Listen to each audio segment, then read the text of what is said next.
Sérieux. Ok. Je te demande de te lever et de venir ici. Si je peux te tenir à ta place, quelque raison que ce soit, tu es libre maintenant de prendre la voix et de le partager.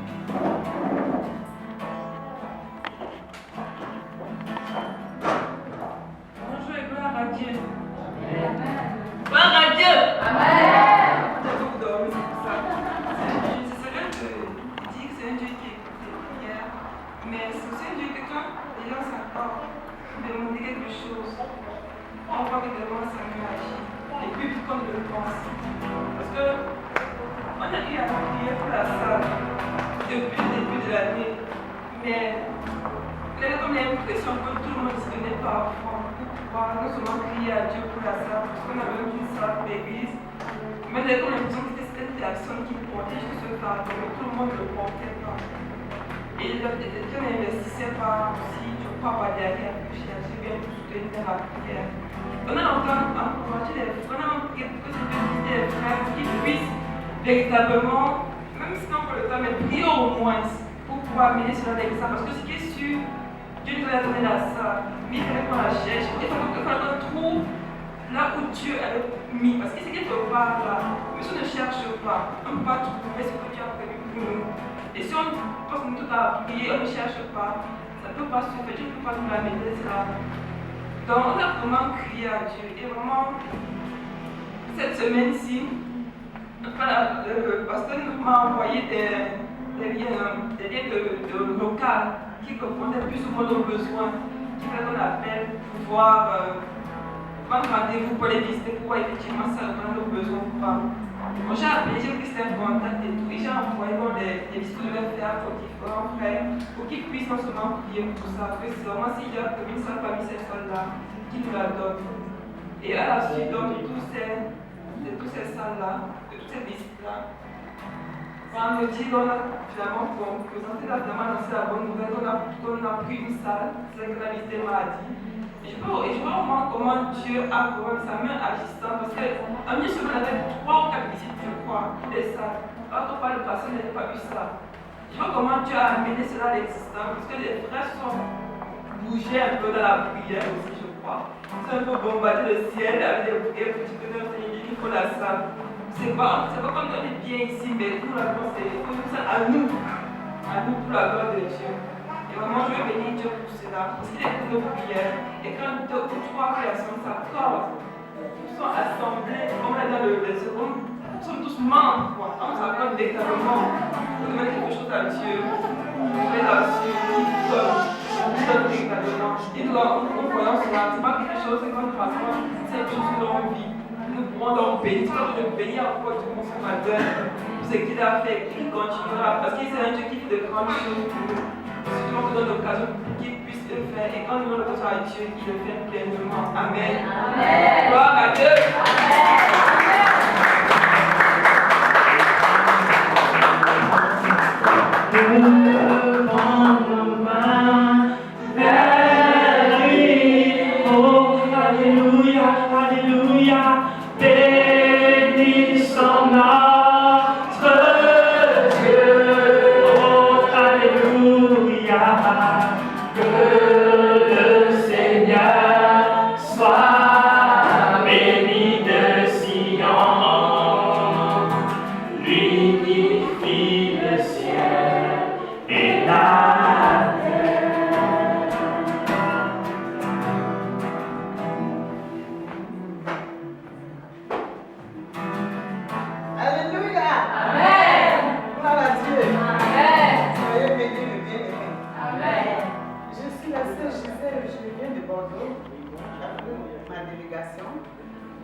Ce matin, je suis très contente de me retrouver parmi vous. C'est juste pour témoigner ma reconnaissance à l'égard de notre Dieu. Parce que nous avons programmé de venir ici, on m'envoyait, mais le Seigneur a permis que ce soit en ce moment ensemble. Et il nous a conduits ici, et nous sommes en train de vivre des choses merveilleuses avec les frères et sœurs. Et ça nous réjouit le cœur. Donc, la communion, c'est vraiment une force. Et je vais aussi témoigner pour la guérison que le Seigneur m'a accordée la semaine dernière. J'ai témoigné déjà à la veille de prière, mais tout le monde n'était pas là. Donc, dernièrement, j'étais malade, j'ai eu un remplacement de mon rein droit là. Ça me faisait tellement mal, je n'arrivais même pas à trouver une position pour me coucher. Encore moi, m'asseoir, je ne pouvais pas. J'ai crié comme un enfant, c'était vraiment atroce. Donc, j'ai appelé le frère Eman, le pasteur de Toulouse et la sœur. Je leur ai dit que ça n'allait pas. Alors, tout de suite, il a envoyé les SOS partout dans nos ministères. Les frères et sœurs se sont mis à crier à Dieu pour moi. Et le Seigneur m'a restauré très très vite. Et là, ça montre comment, comme la sœur vient de dire, comme Dieu dit que comme là où 2 ou 3 sont assemblés en son nom, et là où plusieurs se mettent à crier à Dieu, pas de problème, le Seigneur dépêche son ange et déchire les cieux. Et il dépêche les anges pour que les anges agissent rapidement. Une main invisible a touché mon rein, le disque de mon rein, et a remis les choses sur place. Et en quelques jours seulement, j'étais vraiment. Ça aurait été l'opération de l'hôpital de main des hommes, ça ne se serait pas remis aussi. Je vais rentrer grâce à Dieu. Parce que ça montre que la communion fait la force. L'union fait la force. L'équipe fait la force. Et je bénis le Seigneur. Et je bénis Dieu encore pour l'église de Toulouse qui est en train de grandisse en richesse. Et pour la salle aussi, qui vient d'être trouvée. Et je pense que bientôt, ça sera à notre tour aussi de témoigner de grandes choses.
Regardez, vous êtes tous différents, vous venez de plusieurs pays, mais c'est l'amour de Dieu qui nous rassemble. Et je veux vraiment le bénir parce que je suis au milieu des frères et sœurs. Quand j'ai un problème, tout le monde se met vraiment à la bataille. Tout le monde crie à Dieu et le Seigneur porte nos fardeaux. Je ne peux plus me lamenter maintenant, je ne peux plus me plaindre parce que le Seigneur me donne la paix, il me donne la joie. Je sais que je suis avec lui et mes frères et sœurs me portent dans la prière. C'est un amour vraiment, quand on a expérimenté cet amour-là, on ne peut pas le quitter, on ne peut pas l'abandonner parce qu'il n'y a que l'amour de Dieu dépasse l'amour que les hommes peuvent nous donner dans le monde. C'est insondable. C'est vraiment grand. Et vraiment, je bénis cet amour parce que j'expérimente jour après jour son amour dans ma vie. Dans la vie même de l'église, quand nous sommes ensemble, vraiment c'est comme la servante de dit, c'est la communion, c'est une force. Et vraiment, moi je vous témoigne ça. Et le Seigneur aussi vous donnera aussi cet amour-là.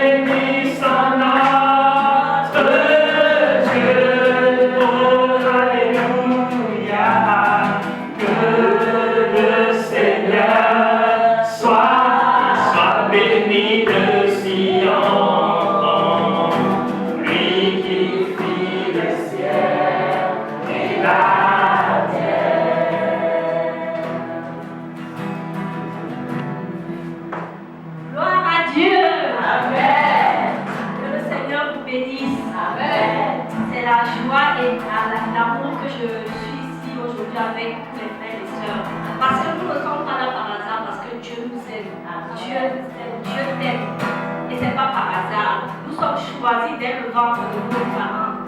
Si nous sommes là, c'est par amour. Je bénis le Seigneur parce que je ne devais pas être là ce matin. L'ennemi a empêché que je sois là parce que hier, j'ai raté le train pour Toulouse. Je sors de Rodez à 2 heures d'ici. Et l'ennemi a mis tous les bâtons dans mes roues pour que je ne sois pas là. Mais gloire à Dieu, grâce à Dieu, je suis là aujourd'hui. Et je rends grâce à Dieu et je veux rendre grâce à Dieu par un chant. Qui est comme toi, ô Seigneur, qui est comme toi, ô Seigneur, qui est comme toi, parmi les dieux, qui est comme toi, magnifique en sainteté, digne de louange. Oh, Père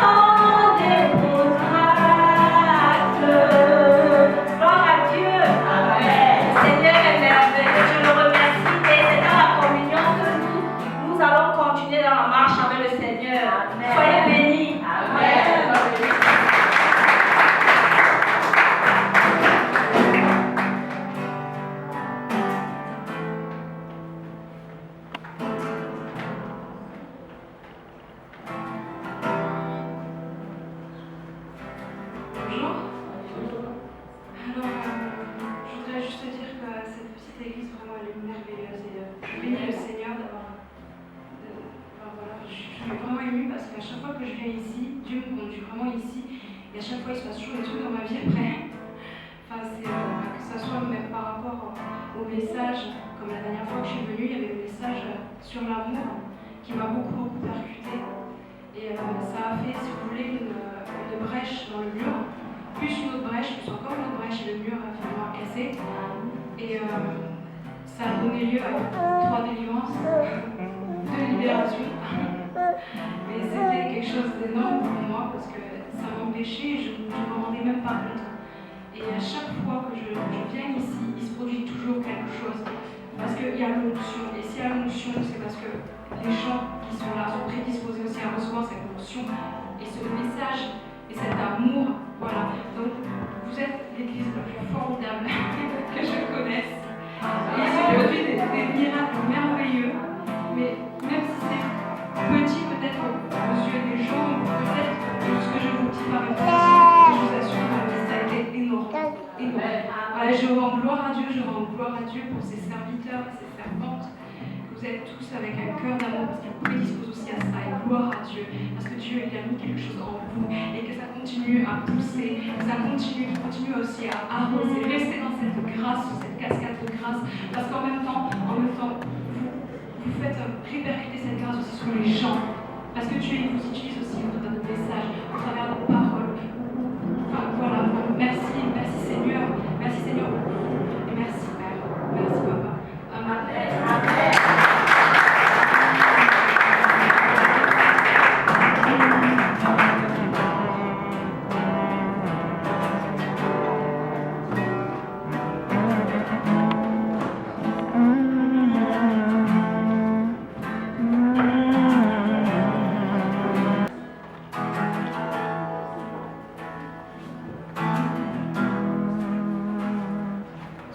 C'est bon.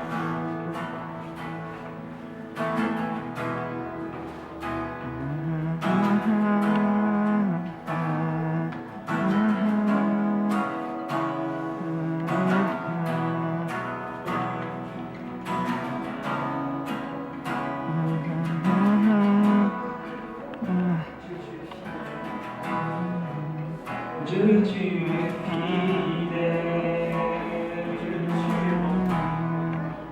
Dieu, tu es bon.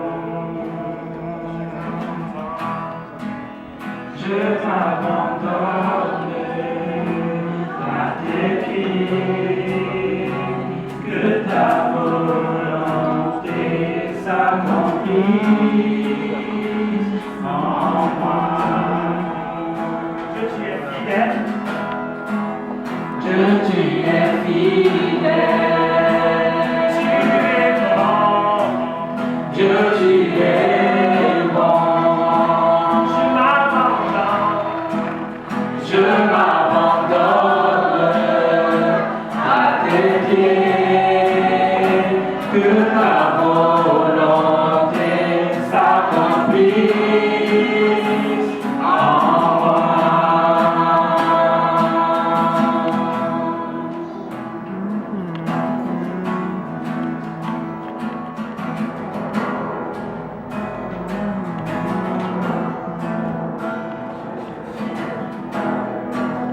Dieu, tu es fidèle, tu es bon. Dieu, tu es bon. Je t'abandonne cette vie et tout ce que je veux faire aujourd'hui. Dieu, tu es fidèle. Dieu, tu es bon. Je t'abandonne cette vie et tout ce que je faisais aujourd'hui.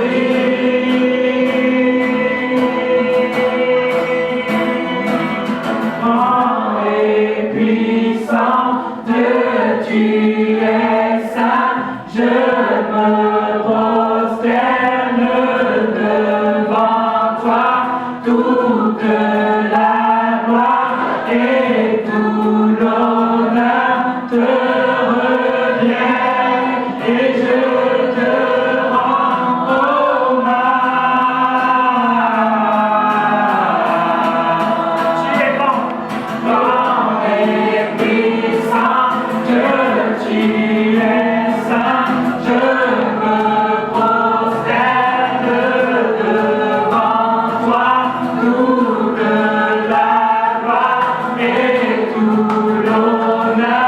te reviens et je te rends hommage.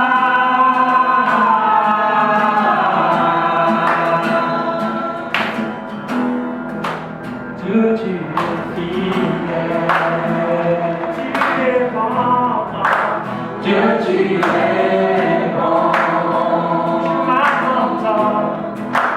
Je m'abandonne à tes pieds, que ta volonté s'accomplisse en moi. Dieu, tu es fidèle, tu es bon, Dieu, tu es bon. Je t'abandonne, cette vie et tout ce que je veux faire aujourd'hui.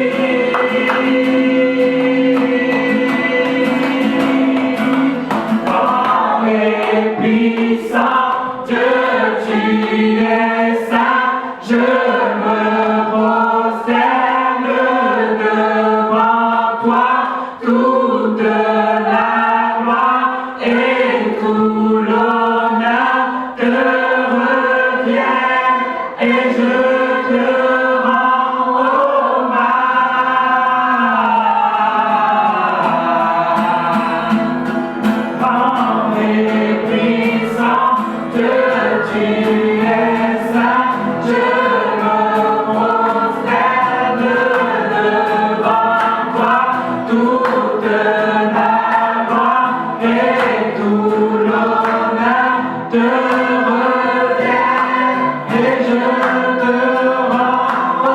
et je te rends hommage. Grand et puissant, Dieu, tu es saint, je me prosterne devant toi, toute la gloire et tout l'honneur te revient et je te rends hommage.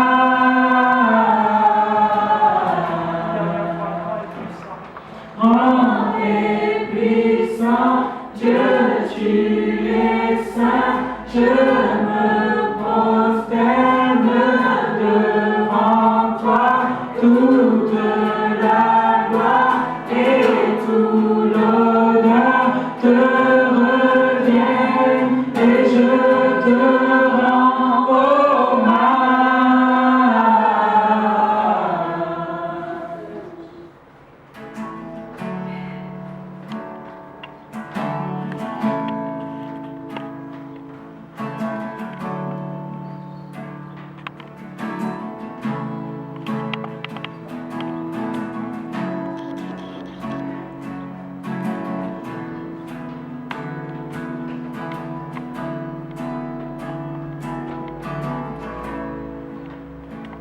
C'était que je suis, c'était que je suis, ta présence, c'est ta présence qui vit en moi.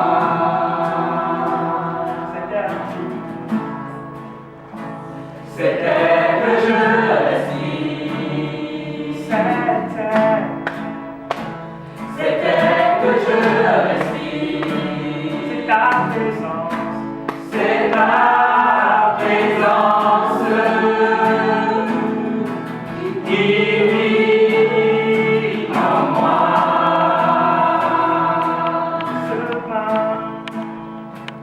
Ce pain jour après jour,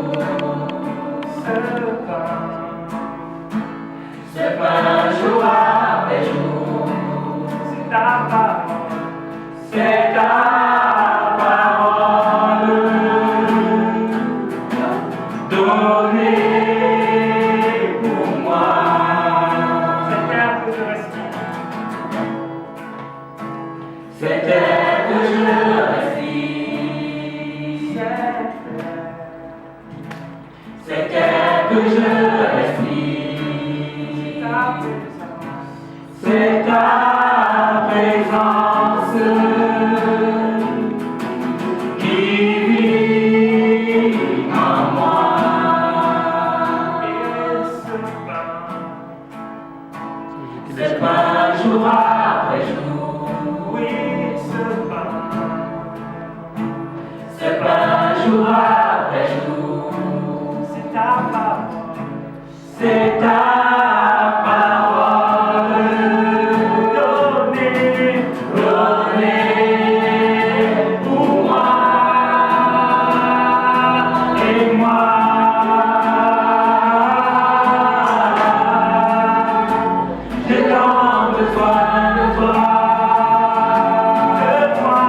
J'ai tant besoin de toi.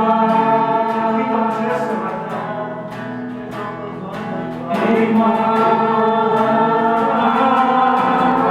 Dis que tu es perdu sans lui. Je suis perdu sans toi.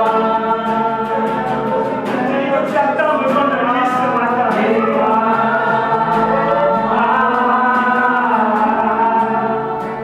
J'ai tant besoin de toi. Aide-moi.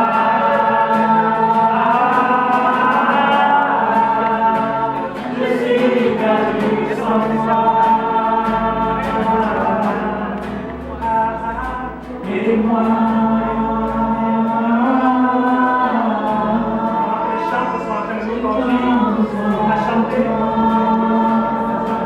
Crie à ton Dieu ce matin.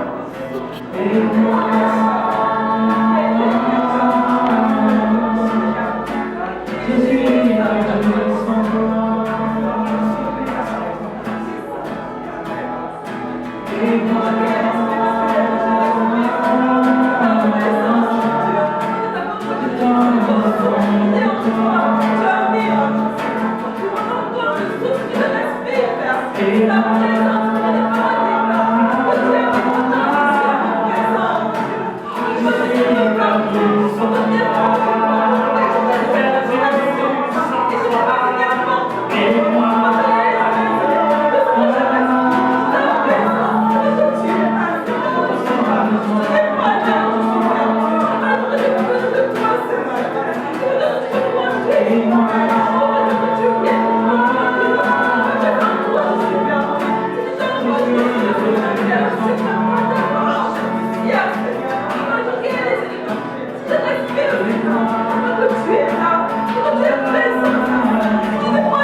J'ai tant besoin de toi. Aide-moi.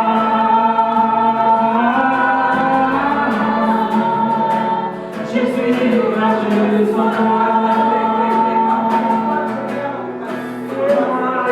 Aide-moi.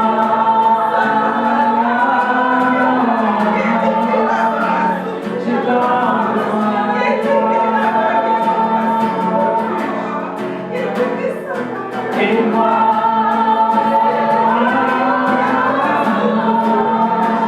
Je suis perdu sans toi. Aide-moi.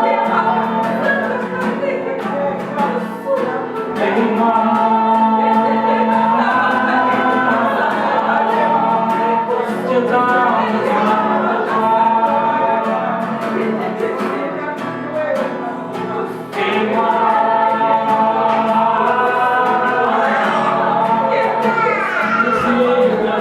sans toi.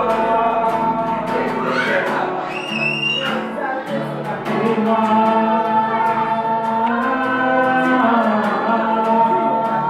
J'ai tant besoin de toi.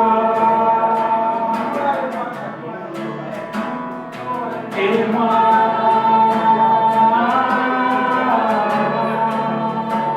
Je suis perdu sans toi.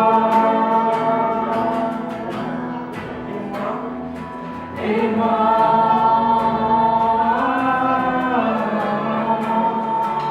J'ai tant besoin de toi.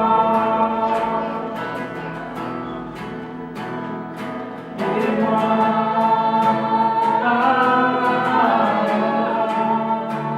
Je suis perdu sans toi. Dis à tes problèmes combien ton Dieu il est grand. Aide-moi.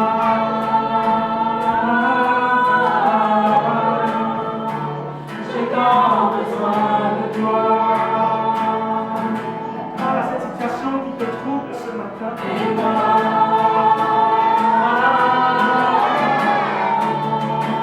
Je suis perdu sans toi. Et invoque ton Dieu.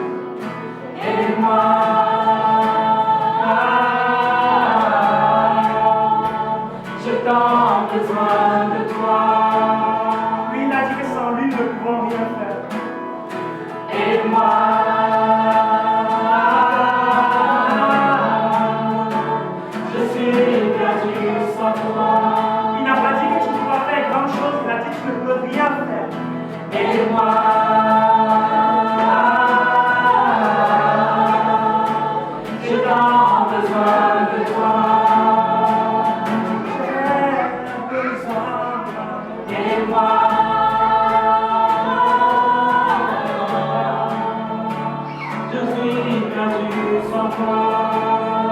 Si perdu. Et moi,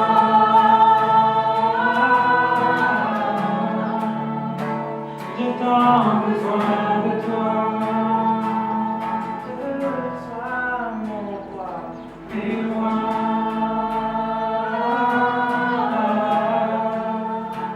je suis perdu sans toi.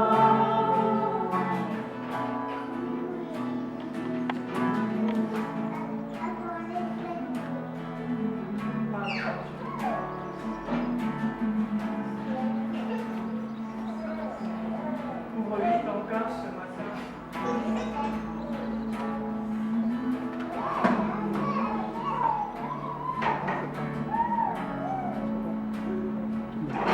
Deux minutes. Tu as 2 minutes de plus. Ça ira?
Dès que ça finit les 20 minutes, tu appuies et tu recommences tout le temps.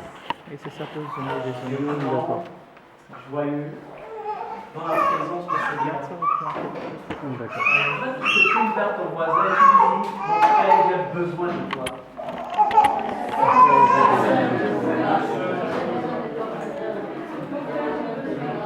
Change de voisin et dis à l'autre voisin, j'ai besoin de toi.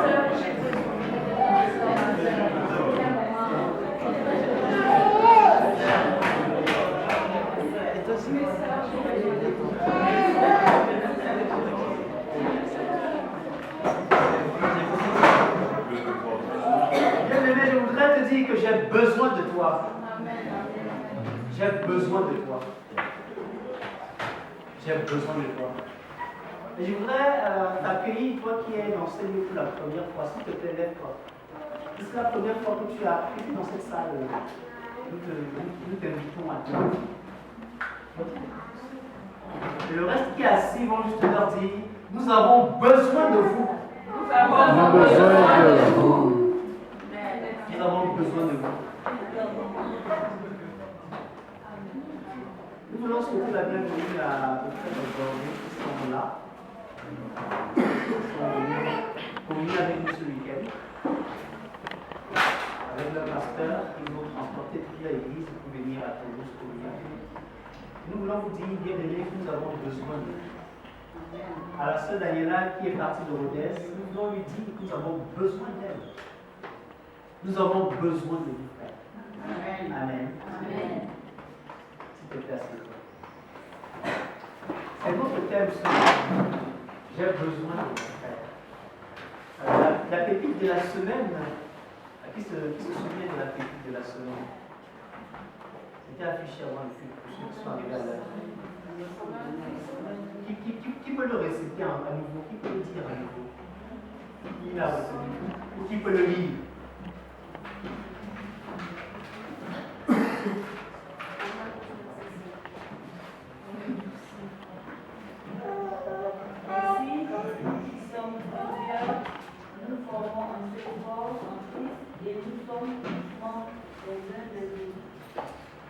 Une autre personne peut lire. Ainsi, nous qui sommes plusieurs, nous formons un seul corps en Christ. Et nous sommes tous membres les uns des autres. Nous sommes plusieurs. Nous sommes plusieurs. Dans cette salle ce matin, je vois des personnes. Nous sommes plusieurs. Nous sommes différents. Nous sommes différents. Des enfants, des jeunes gens, des adultes, des hommes, des femmes, des vieillards, des jeunes. Nous sommes plusieurs. Partie de Bordeaux, partie de Rodez, partie de Ampalo, partie de La Parouette, partie de Colomiers, partie de Minime. Nous sommes plusieurs. Nous sommes diversifiés, mais il y a quelque chose qui nous lie. La chose qui nous lie, c'est que nous sommes membres les uns des autres. Je suis ton membre, tu es mon membre. Frère de rien, peux-tu venir? Frère Kenneth, peux-tu venir?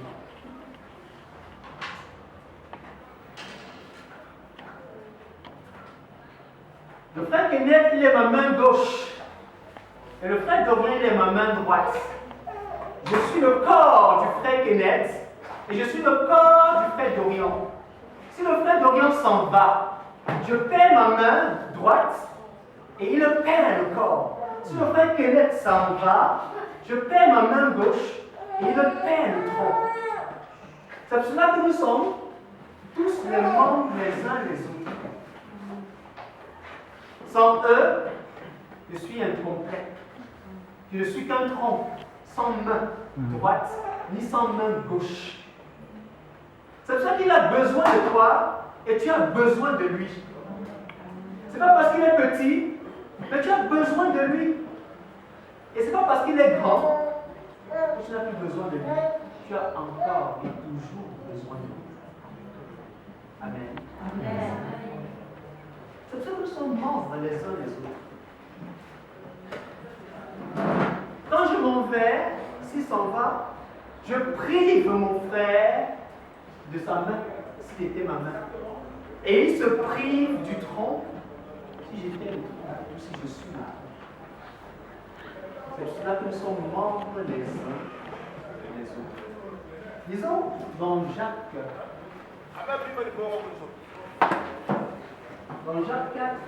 verset 11.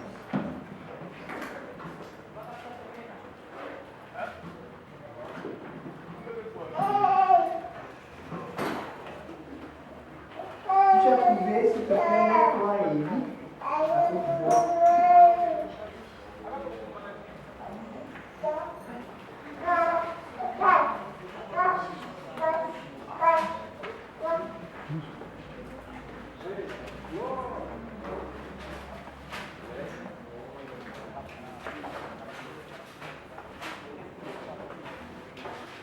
Jacques 4, verset 11, si tu as trouvé, lève-toi et lis pour nous.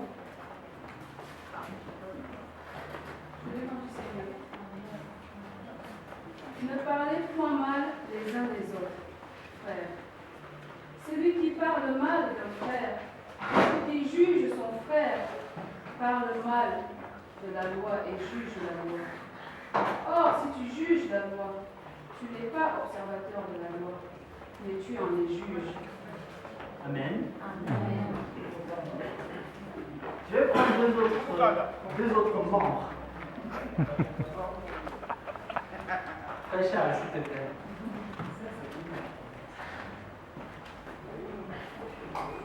Frère Joseph, s'il te plaît, viens. Le frère Charles, il est ma tête cette fois-ci. Et le frère Joseph, il est mon pied. Maintenant, je me mets à insulter ma tête. Oh, méchante tête. Une tête feignante. Une tête idiote. C'est ma propre tête que je suis en train d'insulter. Oh, mauvais pied. Pied absentéiste. Pied rétrograde. C'est mon propre pied que j'insulte. Est-ce que tu t'insultes toi-même? Frère, est-ce que tu t'insultes toi-même? Mais pourquoi donc tu insultes souvent un frère? Pourquoi tu murmures contre lui? Pourquoi tes pensées ne sont pas dignes vis-à-vis de ton frère? C'est vis-à-vis de toi-même que tu as ces pensées. Tu insultes ta tête et tu insultes ton pied. Tu murmures contre ta tête, tu murmures contre ton pied. Tu calomnies ta tête et tu calomnies ton pied. Si tu en étais conscient, alors tu dois arrêter donc de murmurer contre ton frère. Tu dois arrêter de le montrer du doigt parce que c'est toi-même que tu montres du doigt. Quand tu envoies un doigt, 3 autres doigts te regardent. Parce que le reste du corps, c'est toi. Tu ne vois qu'une partie. Et le reste te rappelle que, mais attends, c'est toi que tu es en train de montrer en face. C'est une partie de toi que tu montres en face. Je ne dois pas mal parler de mon frère parce qu'il est mon pied, ou mal parler de mon autre frère parce qu'il est ma tête. Et nous sommes tous membres les uns des autres. Et nous constituons ce qu'on appelle le corps. Nous constituons ce qu'on appelle le corps. Nous constituons ce qu'on appelle le corps. Pourquoi donc il t'arrive-t-il d'avoir des pensées négatives vis-à-vis de ton frère? Pourquoi il t'arrive-t-il de critiquer ton frère? Tu critiques tes orteils, tu critiques tes muscles, tu critiques tes yeux. Qu'est-ce que tu fais exactement quand tu critiques ton frère? Regarde-le. Il est encore en retard aujourd'hui. Il exagère avec son retard. Tu murmures, tu critiques. Et cela n'aide pas. Cela ne contribue pas à avancer. Parce que tu as besoin de toi. Et il a besoin de toi. Là que tu baisses ta tête et que tu te répands, pour toutes les fois où tu as critiqué un frère, pour toutes les fois où tu as mal parlé contre un frère, pour toutes les fois où tu as été l'accusateur, tu as porté ton frère au tribunal et tu l'as accusé. Tu as fait le travail du diable. C'est lui qui accuse. C'est lui l'accusateur. Alors, baisse ta tête et parle au Seigneur. Demande à ton Dieu de te pardonner pour toutes les fois où tu as fait cela. Parce que c'était contre ton corps et que tu n'étais pas digne du Seigneur.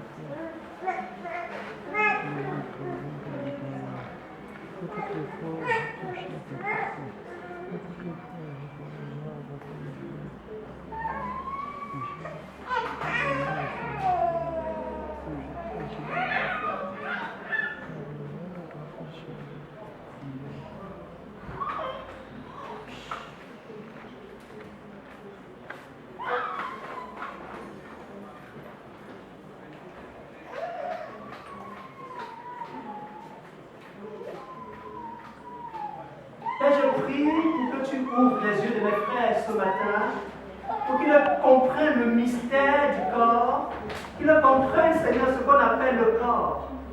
Et qu'ils aient compris ça ce matin, que leur attitude du cœur, leurs pensées, leurs paroles soient désormais différentes, soient des paroles de grâce, de bénédiction vis-à-vis de leurs frères. Je prie, Seigneur, que tu pardonnes pour toutes les fois où les paroles méchantes, mauvaises, des pensées iniques se sont élevées de leur cœur vis-à-vis de leurs frères. C'est parce qu'ils ne savaient pas, ou parce qu'ils ne mesuraient pas, ou ne comprenaient même pas du tout qui se tait leur frère, ils avaient besoin d'eux, et c'était leur propre corps. Je te plaide, Seigneur, quand tu brises le voile d'aveuglement ce matin, dans le cœur de mes frères qui sont là, et que nous soyons, Seigneur, un corps tel que tu l'attends, au nom de Jésus. Amen. Jacques 7, verset 9.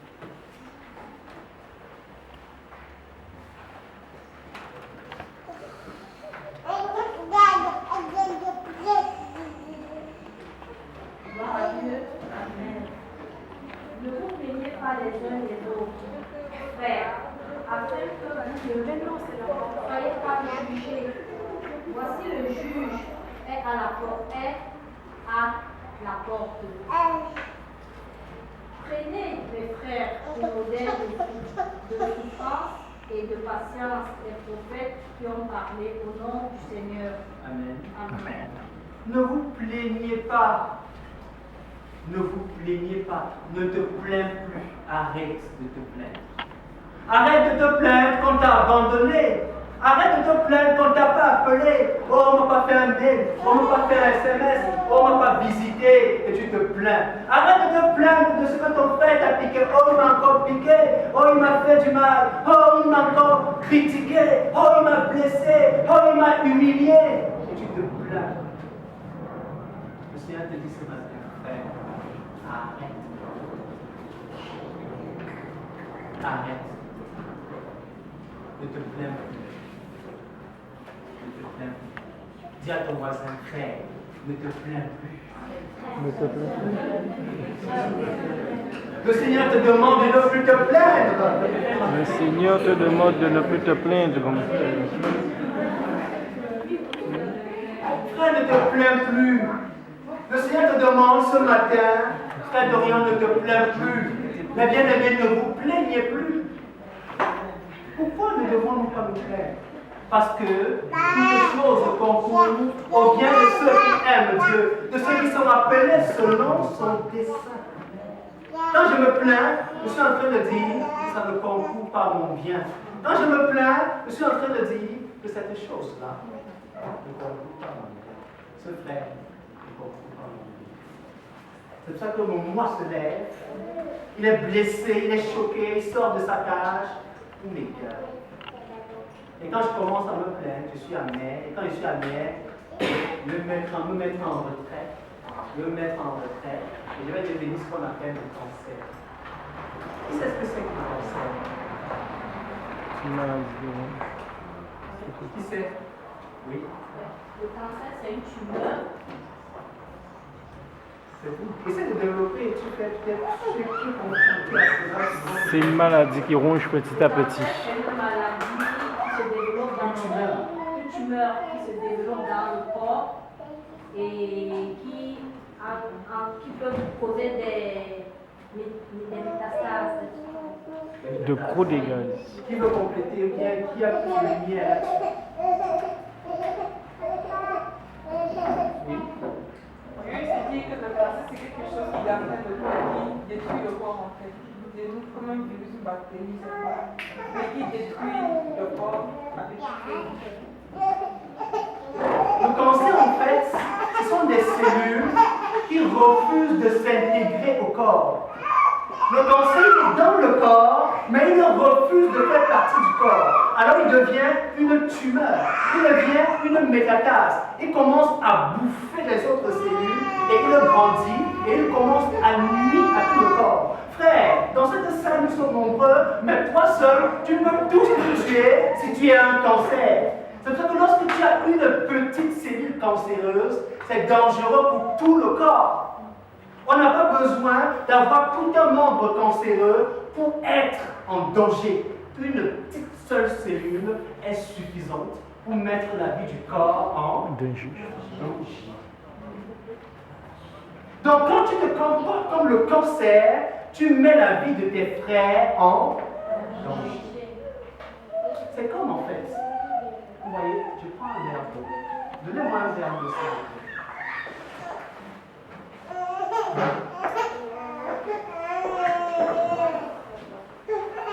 Tu n'as pas besoin d'avoir beaucoup de cellules cancéreuses. Je dois avoir un autre verre.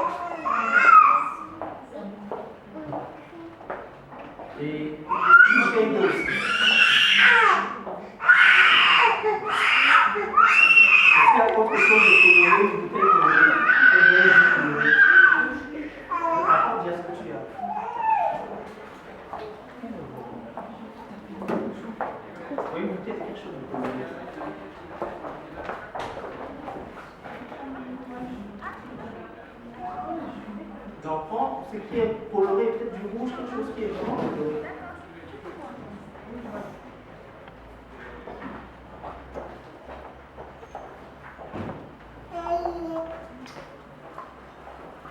Voici le corps. Dans ce corps, Dieu, il remplit quelque chose de bien. Clair.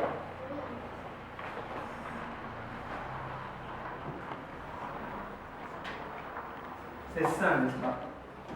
Il n'y a rien de plus. Maintenant, je prends du poison. Ce n'est pas du poison, c'est du jus. Vous considérez que c'est du poison. Je mets juste une petite goutte.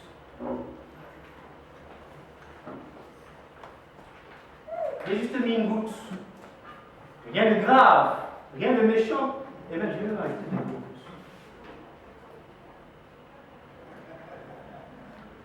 Voilà. J'ai beaucoup d'eau pure et j'y ai mis juste une seule goutte de poison. Alors, qui est le courageux? Qui veut boire?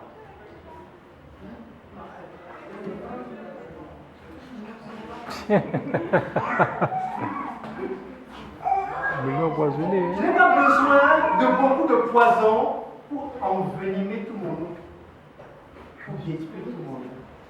C'est exactement cela le cancer. Il met en danger tout le corps. Il met donc en danger tout le corps. Maintenant, je vide. Je verse dans mon corps.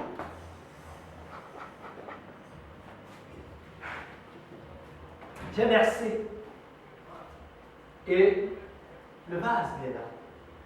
Mais c'est un vase qui a été empoisonné, n'est-ce pas? Le contenu était empoisonné. J'ai versé. Est-ce que tu te dis que bon, écoute, l'eau qui était empoisonnée, j'ai versé, je vais remettre quelque chose de pur dedans.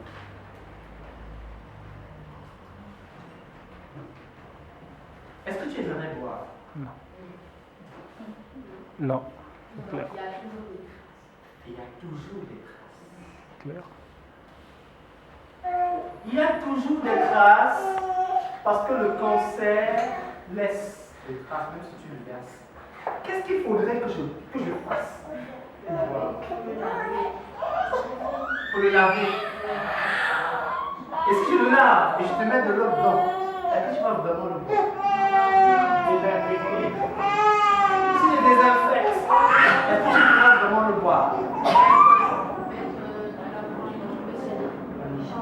Il faut changer de verre. Donnez-moi un nouveau verre.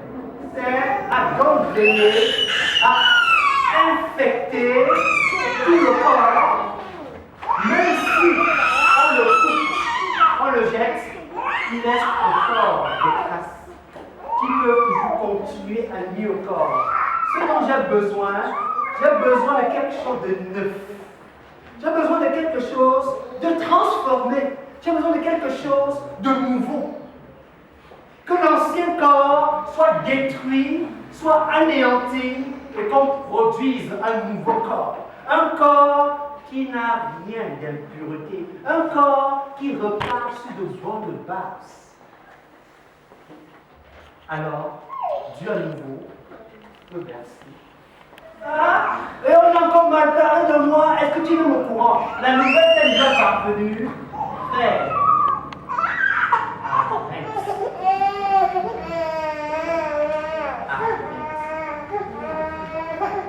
arrête d'empoisonner le corps. Arrête de critiquer. 1 Corinthiens 12, verset 20 à 27, je vais lire pour vous.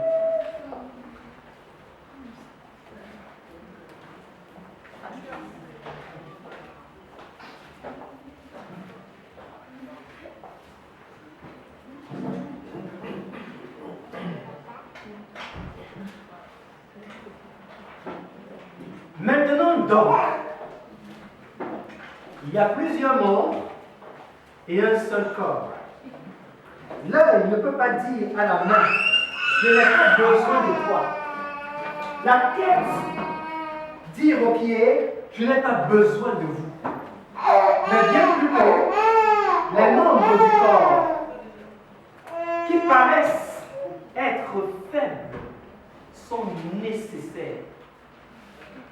Les membres du corps qui paraissent être faibles, ce n'est pas parce que ton frère a encore chuté que oh, il n'a rien à apporter. Laisse-moi te dire, ils sont nécessaires. Ils sont nécessaires. Les membres du corps qui paraissent être, à tes yeux, tu ne vois que les apparences. Mais lorsque tu rentres dans la pensée de Dieu, lorsque tu vois ce que Dieu voit, qu'il a mis sur la vie de ce frère, de cette sœur, lorsque tu vois les plans de Dieu sur sa vie, alors ta bouche va confesser du positif. Ta bouche va déclarer des bénédictions, parce qu'à tes yeux, ils paraissent faibles, mais pour le Seigneur, ils sont nécessaires, et pour toi-même, ils sont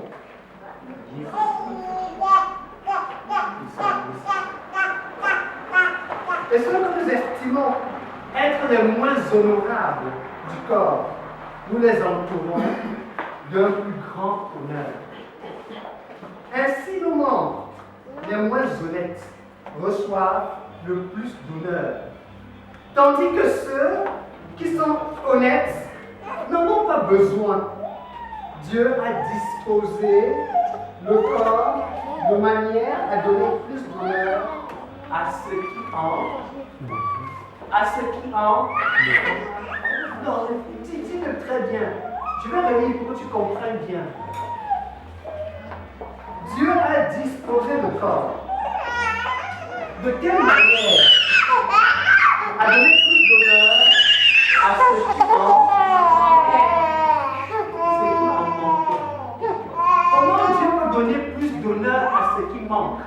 Ici, là, qu'est-ce qui manque? C'est tous ceux qui sont dehors qui manquent, n'est-ce pas? Dieu a donné plus d'honneur. C'est pour ça que toi et moi, on doit aller vers ceux-là, parce que Dieu leur a donné plus d'honneur. Pour qu'ils le rejoignent. Dis-le à ton voisin. On a besoin d'aller là dehors, gagner les âmes, parce que Dieu leur a donné plus d'honneur. Dis-le à ton voisin. Ouais. Dieu a besoin qu'on aille du haut. Il faut qu'on aille du haut. Dieu a donné plus d'honneur à ceux qui manquent.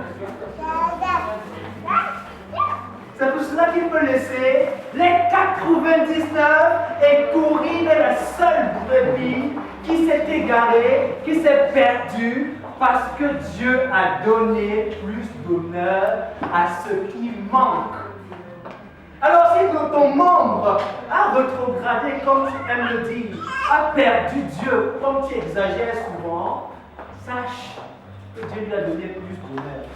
Va, laisse les 99. Ils n'en ont pas besoin. Va chercher celui ou celle à qui Dieu a donné plus d'honneur. Si tu n'as pas encore rencontré Jésus et que tu es dans cette salle, je voudrais te dire que Dieu t'a donné plus d'honneur. Et que ta présence ce matin en ces lieux n'est pas le fruit du hasard. C'est que Dieu t'a honoré. Il t'a donné plus d'honneur. Plus d'honneur. Car nous n'avons pas besoin de l'honneur parce que nous sommes déjà. Mais ceux qui manquent, Dieu a donné plus d'honneur à ceux qui manquent. Afin qu'il n'y ait pas de division. Afin qu'il n'y ait pas de division dans le corps. Afin qu'il n'y ait pas de division dans le corps. Alors quand j'honore ce qui manque, quand je donne de l'honneur, j'entoure avec plus d'honneur celui qui est faible, il n'y a pas de division dans le corps.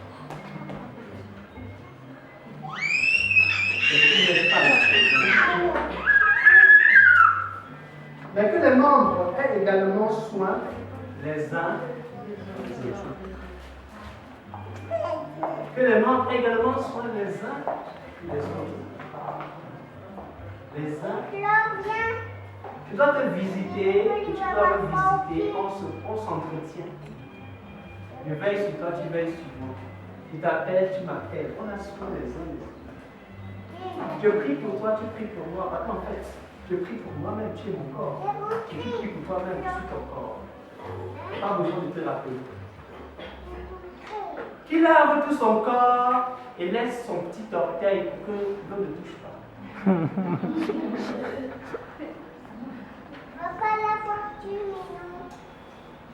Non, il lave tout. Il lave. Parce qu'il est de ton corps.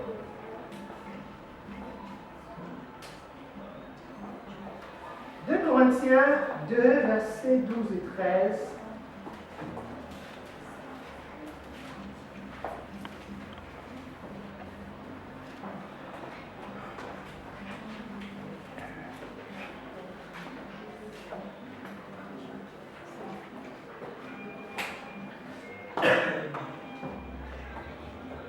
Au reste, lorsque je fus arrivé à Troas pour l'évangile de Christ, quoique le Seigneur m'eût ouvert une porte, je n'eus point de repos d'esprit, parce que je ne trouvais pas Tite, mon frère. C'est pourquoi, ayant pris congé d'eux, je partis pour la Macédoine.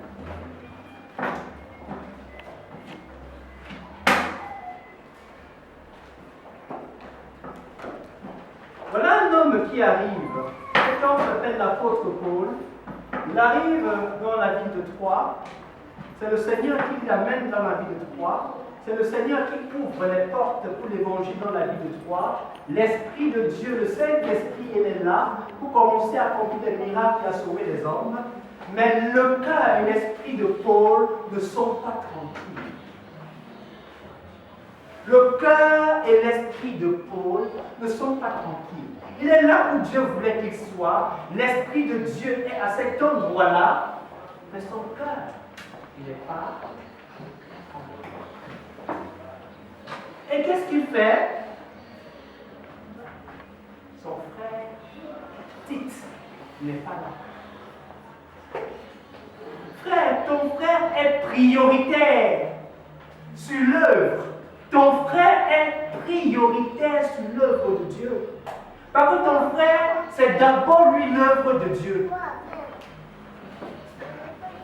Ton frère, c'est d'abord lui l'œuvre de Dieu. Paul arrive à Troie, l'Esprit de Dieu est là, les portes sont ouvertes pour prêcher l'évangile et gagner des âmes, mais il n'est pas tranquille.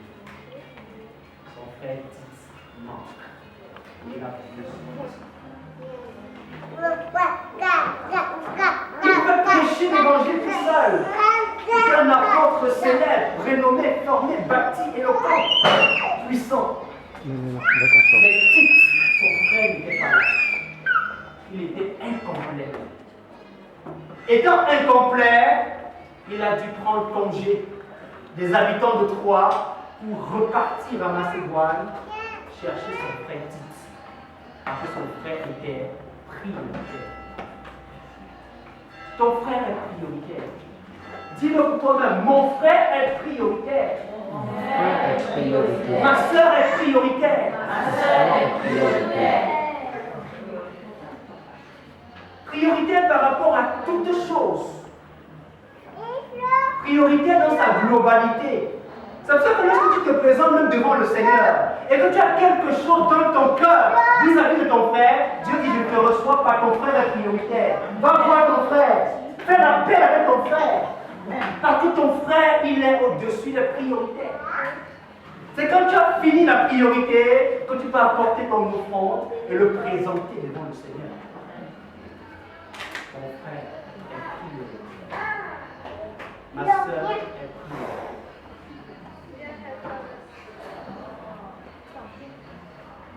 Mon frère est prioritaire. Ma soeur est prioritaire. Parle au Seigneur.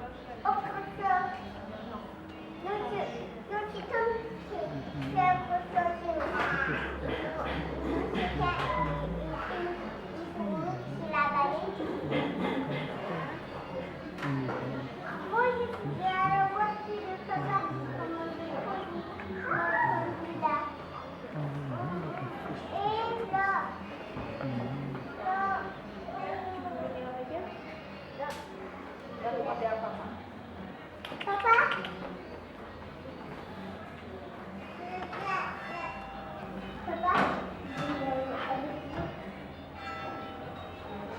Genèse 11, verset 3 à 8.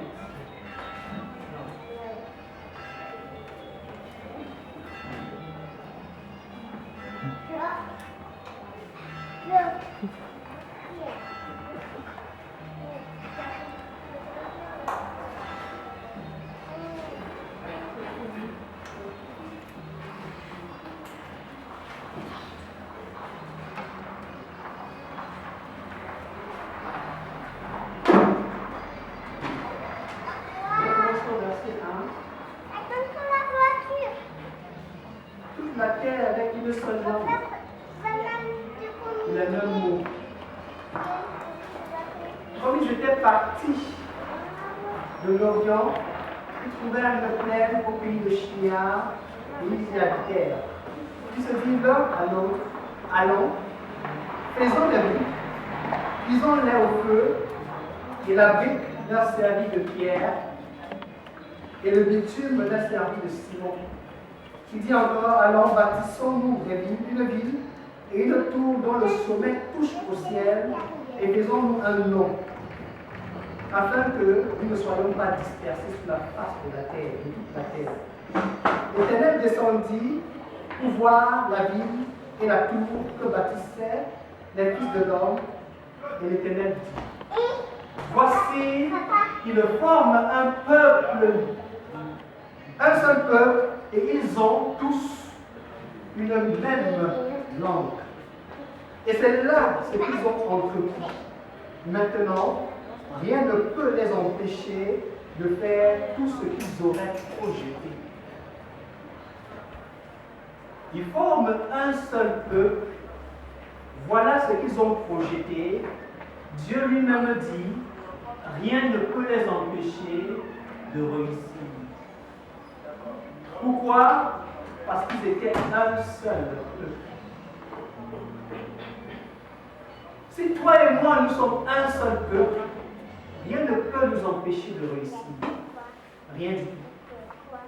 Ce n'est pas une question de foi, ce n'est pas une question de puissance spirituelle, mais c'est une question d'unité et d'amour. Ce n'est pas une question de connaissance, ce n'est pas une question de révélation, c'est juste une question du lien de la perfection qui est l'amour. Et si j'en ai dans mon cœur, il faut que j'en ai suffisamment compris. Ainsi, toi et moi, ensemble, on va accomplir des choses extraordinaires. Des choses extraordinaires. Juste pour vous faire voir ce que les choses extraordinaires peuvent être accomplies lorsqu'on est en équipe, lorsqu'on est assemblé. Je vais lire pour nous, juste pour te faire voir, dans Lévitique 26, verset 8.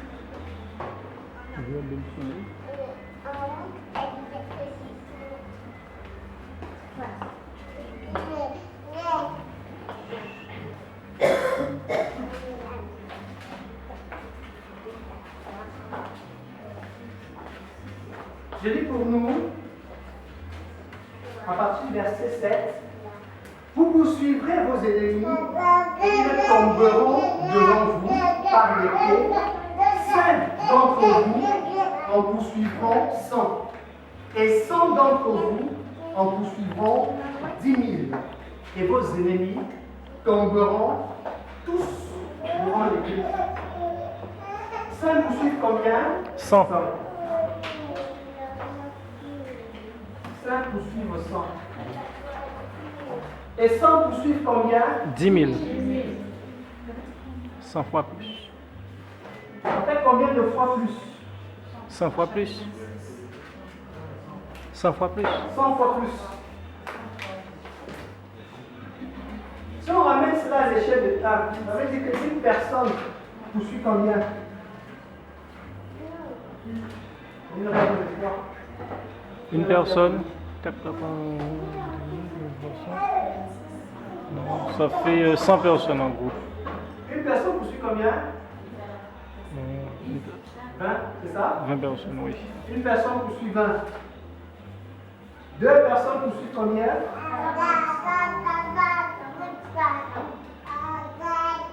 40.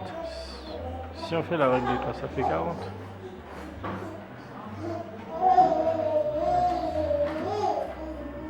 2 personnes poursuivent 200.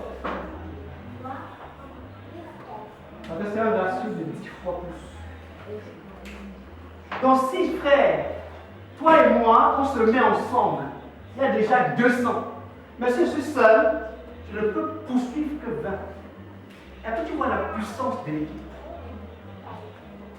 Frère, est-ce que tu mesures la puissance de l'équipe? Est-ce que tes yeux s'ouvrent ce matin? Tu comprends la puissance de l'équipe? Pour que tu sois à ton poste et que tu joues ton rôle et qu'ensemble dans l'équipe, à 2, on poursuit 200. Alors que c'est on peut poursuivre 20. Donc quand tu travailles isolé dans ton petit coin, tu réduis tes potentialités, ton potentiel. Tu les réduis. Mais quand tu travailles en équipe, tu multiplies tes potentialités par 20. Par 10 plutôt, au moins.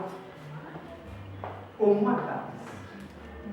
C'est la puissance du travail en équipe. Je vais lire un dernier passage pour nous, toujours pour nous montrer la puissance du travail en équipe. Et on va s'arrêter là. Deutéronome 32, verset 30.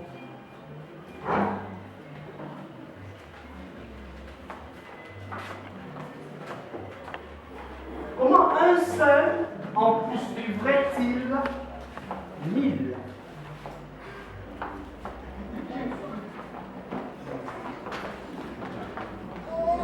Un en poursuivrait 1000.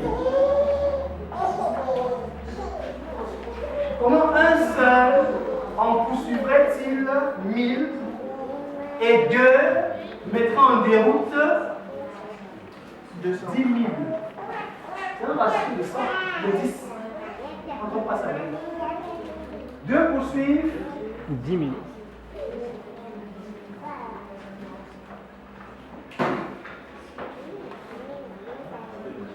Deutéronome 32, verset 30.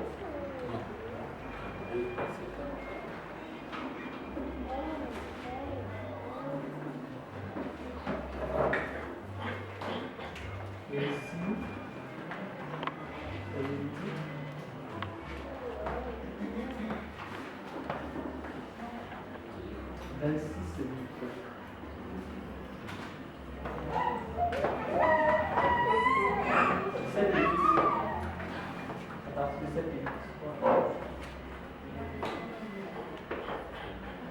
un poursuit 1000, 2 poursuivent 10 000. Combien? Oui, j'ai endormi. 10 000. Un poursuit combien? 1000. Et 2? 10 000.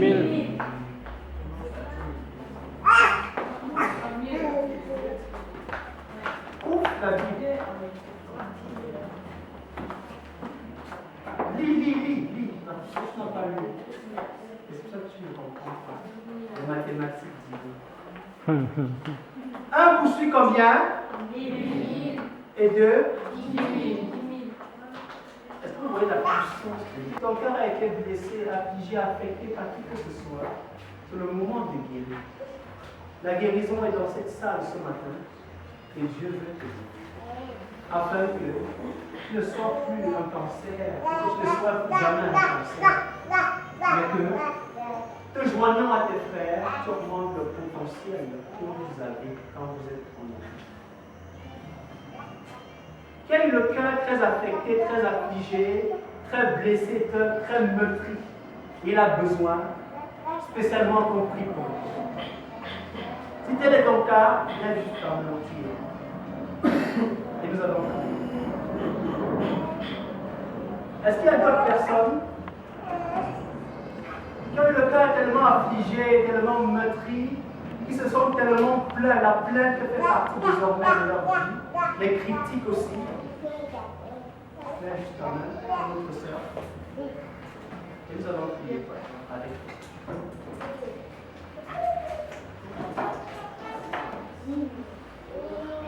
Levez-vous, nous allons prier pour vous qui êtes dans cette condition-là, qui ont un cœur meurtri, qui ont un cœur blessé, qui ont un cœur affligé, qui ont de la douleur et de la peine,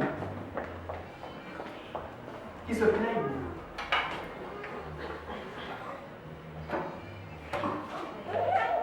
vois tes enfants ici debout ce matin.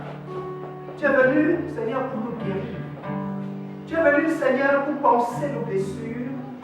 Tu es venu pour nous rendre la liberté, pour nous mettre, Seigneur, sur le sentier de la vie, sur le sentier de la vérité. Ayons, Seigneur, comme notre nuée dans la journée pour nous montrer le chemin, et notre feu dans la nuit pour éclairer la voie qu'on doit suivre. Je plaide, Seigneur, que tu étends ta main pendant que je lève la voix pour toucher mes frères, toucher leur cœur. Tu connais mieux que nous les blessures qu'ils ont subies, la douleur qu'il y a dans leur cœur. Je prie, Seigneur, que tu étendes ta puissante main maintenant et que tu guérisses les cœurs. Guéris le cœur de mon frère, guéris le cœur de ma sœur. Oh, Seigneur, la douleur. Et mets-y la paix, cette paix profonde que rien ne peut troubler, cette joie profonde que rien ne peut arracher, Seigneur. Je prie à toi, oh Dieu, que tu apportes la guérison. Que tu apportes la guérison. Merci de le faire, Seigneur. Merci de le faire, ô tendre Père.